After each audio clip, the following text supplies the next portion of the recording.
I'm super excited, but I do have lots of questions which you guys won't be getting any answers in this video. All I know is what I've read online and what I heard online, and I don't have any additional information. I'm not affiliated with no one that I'm going to be talking about in this video. I just wanted to put this out there right off the bat.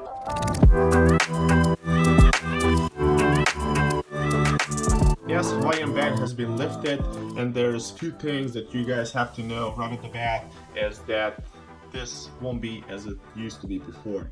They allow just certain fish to be collected, and I'm super excited about yellow tangs and cool tang. And in my opinion, just yellow tang solely on this list is going to be a big deal for everyone. So this happened on October 8th, and the Board of Land and Natural Resources approved collecting fish for our hobby. This fishery has been closed ever since January 2021. But right now, I haven't seen any of the yellow tangs come in our local fish stores. It seems they'll start importing them around January or February next year. But again, that's all the information I read online. Don't hold me on that word. Do your research and double check with your LFS when's the first time they'll be bringing their yellow tangs and cool tangs. Why I decided to make this video actually is because the yellow tang is the fish that brought me into the hobby. I'm not sure if you guys are familiar with older Windows wallpaper. I used to have a wallpaper on my computer back in the day when it used to be a bunch of yellow tangs and a coppermine butterfly. And when I was a kid, I thought they're all the same species. I used to thought the coppermine butterfly is a male and the yellow tangs are females. And ever since back then, the coppermine butterfly fish and the yellow tang has been one of my favorites. Ever since Hawaiian fishery got closed online, I've seen lots of people taking care of the yellow tangs way more than before. I've seen lots of yellow tangs being posted online. If they have any disease, they'll post a picture of the yellow tang. They'll ask people what is it, how they can treat it. I've seen lots of them in quarantine system, and honestly, I'm hoping that this trend will continue, not just with yellow tang, but with all other fish that we're keeping in our tanks. So if you're planning on getting any of these fish, they're going to be imported from Hawaii, and all other fish that you have in your care, make sure to take care of them.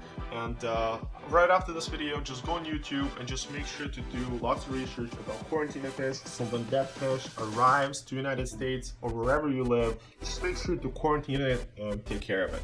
I actually just visited Biota website, and the pricing of yellow tangs over there is actually not as expensive as it used to be, especially comparing to current prices of the fish that are right now. I just been to Petco the other day, and they had Tamini tang, box face for over $100. And if I'm comparing that price to the price of Biota yellow tangs, which I believe they have small ones for $165 and the bigger ones for $239. Do have for all the orders, they're over $250, they have free shipping. And I'm sure just by looking at the prices of fish right now that the yellow tang won't be $50 that it used to be. That's for sure. It'll be around $100 or so.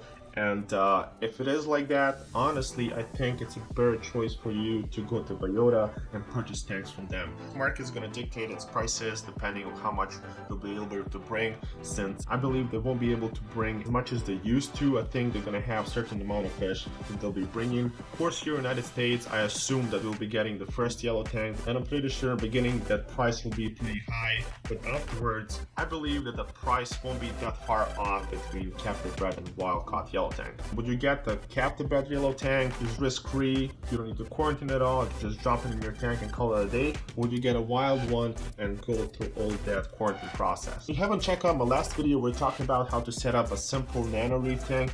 Go check it out. We're done out of the way. See you guys in the next video. Peace.